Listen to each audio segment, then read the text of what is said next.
अस्सलाम वालेकुम। मैं हूं फैसल तारड़। रात गए जी तमाम नजरें अडियाला जेल पर लगी हुई हैं। राब्ते जारी हैं, मुज़ाकरात, शराइत, कवायदो ज़वाबत तय किए जा रहे हैं। हाई लेवल पर इजाजत लेने का सिलसिला जारी है और रात के किसी भी पहर किसी वक्त भी सुहेल अफरीदी साहब की कैदी नंबर 804 से मुलाकात हो सकती है और खिलाफ मामूल अडियाला जेल के दरवाजे खुल सकते हैं। ये क्या मामला है, इस हवाले से हमने बात करनी है। और फिर खान किस तरह से सुरखरू हुआ है, किस तरह से जीता है, किस तरह से काबिज रजीम ने ये गवाही दी है कि इमरान खान ना सिर्फ सच्चा था बल्कि इमरान खान एक कामयाब हुक्मरान भी था। इस हवाले से भी कुछ फैक्ट्स आपके सामने रखने हैं। आपसे गुजारिश है इस चैनल को जरूर सब्सक्राइब करें और फीडबैक जरूर दिया करें। देखिए जी, राब्ते हो रहे हैं, खबरें मेरे पास आ रही हैं कि सुहेल अफरीदी की बानी पीटीआई से मुलाकात की कोशिशें तेज। हुकूमत और पीटीआई के दरमियान एक बार फिर से राबता हुकूमत के आला तरीन हुक्काम की जानब से किया गया। बानी पीटीआई की मुलाकात के इम्कान बढ़ने लगे। मुलाकात के हवाले से अगले चंद घंटों में पेशरफ का इम्कान। पीटीआई की क़यादत सुहेल अफरीदी के अहम राब्तों से आगाह है, राब्ते हो रहे हैं, मुलाकात हो सकती है। असल मामला क्या है? असल मामला है पैगाम। एक तो मुलाकात की ड्यूरेशन कि छोटी मिनिमम छोटी मुलाकात होनी चाहिए, बस वो गोंगलों से मट्टी झाड़ने के लिए। दूसरा पैगाम कि खान क्या कहते हैं और वो अगर कोई सख्त बात कर देते हैं, सख्त हुक्म दे देते हैं, क्या उस पैगाम पर अमल किया जाएगा? क्या वो पैगाम पहुंचाया जाएगा? और क्या उसके बाद कोई प्रेस कॉन्फ्रेंस की जाएगी या नहीं की जाएगी? यहां पर मामला लटका हुआ है क्योंकि सुहेल अफरीदी पर बेशुमार दबाव है। हो सकता है अकेले सुहेल अफरीदी पर यह दबाव ना होता, अलीमा खान है दरमियान में पीटीआई के नाराज एमपीएज हैं और पीटीआई का कारकुन है जो कहता है भाई सुहेल अफरीदी ने अगर खान से मुलाकात के बगैर बजट पास किया, हुकूमत को कोई फेवर दी, हुकूमत जाती है तो जाए, हम सुहेल अफरीदी को फिर सुकून से नहीं बैठने देंगे। तो दबाव में ऊपर सुहेल अफरीदी साहब पर यह भी दबाव है, खान से मिलेंगे तो किस मुंह के साथ मिलेंगे?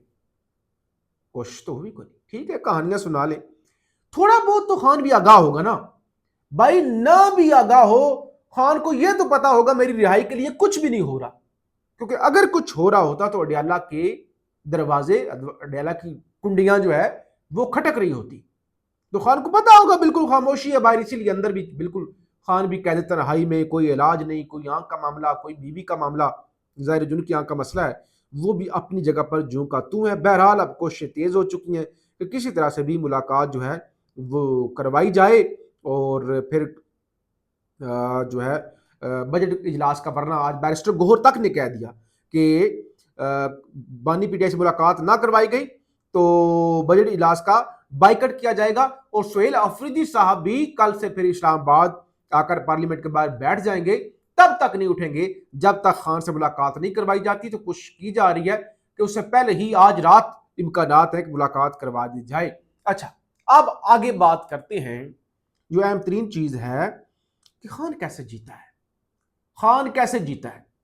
आज इकोनॉमिक सर्वे आया है और आज हुकूमत ने अपनी माशी कारकर्दगी बताई है, जिसमें बताया यह गया है, बल्कि बताया नहीं गया, जो दिखाया गया है, गुज़श्ता माली साल में जीडीपी ग्रोथ 3.7% रही। ये मोहम्मद औरंगजेब साहब इंपोर्टेड वजीर खजाना बता रहे हैं भाई कि 3.7% रही, जो पिछले 4 सालों की बुलंद तरीन सतह है।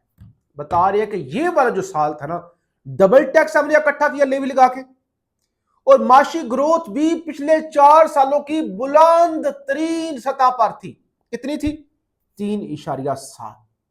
इमरान खान के हुकूमत में जो आखिरी माशी ग्रोथ थी जीडीपी की, वो 6% थी। यानी इमरान खान के बाद उसकी जो आखिरी साल की कारकर्दगी थी, उसके पास से भी हुकूमत पिछले 4 सालों में नहीं गुजर सकती। जितने भी सर्वे आए हैं ना, वो लाइनें बनी होती है ना जी, जीडीपी ग्रोथ रेट ही हो गई, इंपोर्ट इतनी हो गई, एक्सपोर्ट ही हो गई, जो चार्ट बने होते हैं, कोई एक ऐसा चार्ट भी नहीं जिसको कहा जाए कि खान की हुकूमत से जिसको हटाकर मैशत संभालने के लिए आए थे उससे बेहतर। हाँ, गुर्बत का ग्राफ ऊंचा है और बहुत ऊंचा है। आज एक और सांस भी बताई गई है। सबसे पहले तमाम पाकिस्तानी को मुबारक हो। तमाम पाकिस्तानी जो गरीब से गरीब हैं, जो भट्टे के मजदूर हैं, जो रेड़ी लगा के, जो छोटे मोटे ठेले लगा के समोसे बेचते हैं, चना चाट बेचते हैं, उनको भी मुबारक हो कि आप गरीब नहीं हैं। अगर आप अपने आप को गरीब समझते हैं, आप गरीब नहीं हैं, क्योंकि हुकूमत ने गुर्बत की तारीफ की है।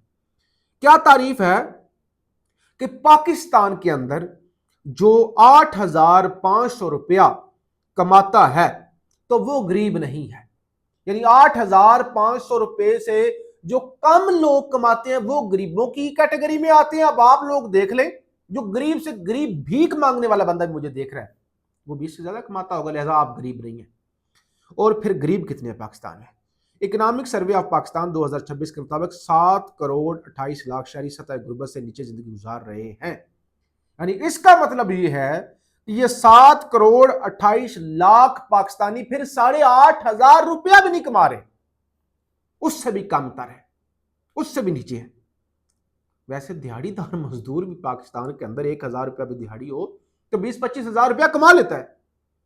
इतने बुरे हालात हैं कि बजाय 8,500 वाला गरीब नहीं है, उसके बावजूद 7 करोड़ से ज्यादा 7.5 करोड़ के करीब लोग जो हैं वो सताए गुर्बत से नीचे हैं। इमरान खान के दौर में ऐसा नहीं था। अच्छा, फिर आज खबर छपी कि फ्रांस के सियासतदान मरियम नवाज की कारकर्दगी से मुतासर है, और वो जो यूरोप का मुल्क है फ्रांस, उसके सियासतदान मरियम नवाज की कारकर्दगी से मुतमिन है। इस लिहाज से फिर अगर देखा जाए तो ब्रुंडी के सियासतदानों को शहबाज शरीफ की कारकर्दगी से खुश होना चाहिए, मुतासर होना चाहिए, और सही मानों में मुतासर होना चाहिए। ब्रुंडी के लोगों के लिए शहबाज शरीफ का उन्हें फैन होना चाहिए। शहबाज शरीफ अगर ब्रुंडी चले जाएं तो वहां के लोग तो शहबाज शरीफ को देवता मान लें।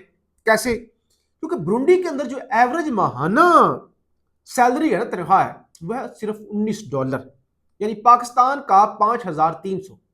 इतना तो यहां पे गरीब से गरीब बंदे का बिजली का बिल आ जाता है। आज मैं एक सैलून पे था, ये जाहिर है जरूरत होती है दाढ़ी चढ़ी कटवाने के लिए, वहां पे जो हजाम था उसने मुझसे पूछा सोने का रेट क्या है। मैंने चेक किया इंटरनेट से, उसने कहा फी ग्राम का बताएं। मैंने कहा 37,000 का फी ग्राम है। कहते मेरे पास सोना पड़ा हुआ है। मैंने कितना? कहता है 1 ग्राम से ज्यादा है, यानी कोई 40,000 मालियत का है, और मैंने बेचना है।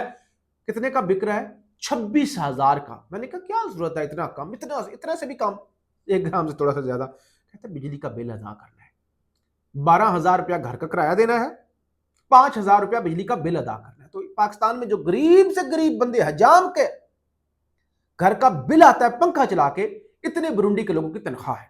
अच्छा, वहां पे जो आम लोग हैं ना, वो मछली, चिकन, गोश्त वगैरह नहीं खा सकते। ऐसा नहीं कि उन पर पाबंदी है, अफोर्ड नहीं कर सकते। वहां पे चिकन है 2,200 रुपए का किलो। ये मैंने सारी रिसर्च की हुई है, पहले मैं मुख्तलिफ मुल्कों के बारे में जानता रहता हूं। पेट्रोल आजकल वहां पे 420 रुपए का लीटर है, और आमतौर पे 600 रुपए तक भी वहां पे पेट्रोल चला जाता है। 80% लोग गुर्बत की लकीर से नीचे हैं। भाई इस हिसाब से देखा जाए तो पाकिस्तान के अंदर तो जो अमीर लोग हैं, जो गरीबों की लिस्ट में नहीं आते, वो 8,500 कमाते हैं, और वहां पे एवरेज सैलरी ही $19 है। तो इस लिहाज से बुरुंडी के सियासतदानों को, बुरुंडी के लोगों को शहबाज शरीफ का फैन होना चाहिए। बहरहाल ये बड़े खौफनाक हकाइक है, फैक्ट है। मुल्क का बेड़ा गर्क हो गया है, तबाही मुल्क की जो है वो हो गई है। तो खान का घर बेचकर दावा क्या था? दावा ये था ये मुल्क अच्छे से नहीं चला रहा, इसने बेड़ा, हालांकि वो दुनिया का, पाकिस्तान के पूरी दुनिया का खौफनाक टाइम था, कोविड पेंडेमिक था, 2 साल तक पूरी दुनिया बंद थी। उसके बावजूद ये हालात थे कि 4 साल बाद भी ये जो मौजूदा हुकूमत है या उसके दरमियान में जो हुकूमतें आई, वो निगरान हुकूमत खान की कारकर्दगी को छू भी नहीं सकी। कहते वो खलंडरा था, मुल्क के साथ खेल रहा था। और जो ये सारे पेशावर हैं, ये जो सारे आप कह लें कि तजर्बाकार हैं, उन्होंने मुल्क का जो हाल कर दिया वो जाहिर है आपके सामने। और देखो 4 साल की कारकर्दगी ये है, कहा जा रहा है मुल्क चलाने के लिए सूबे 1,200 अरब रुपया दे। नौबत यह आ गई है 4 सालों की तजर्बाकार टीम की वजह से कि सूबों से भीख मांगी जा रही है। फीडबैक जरूर दीजिएगा। पाकिस्तान जिंदाबाद।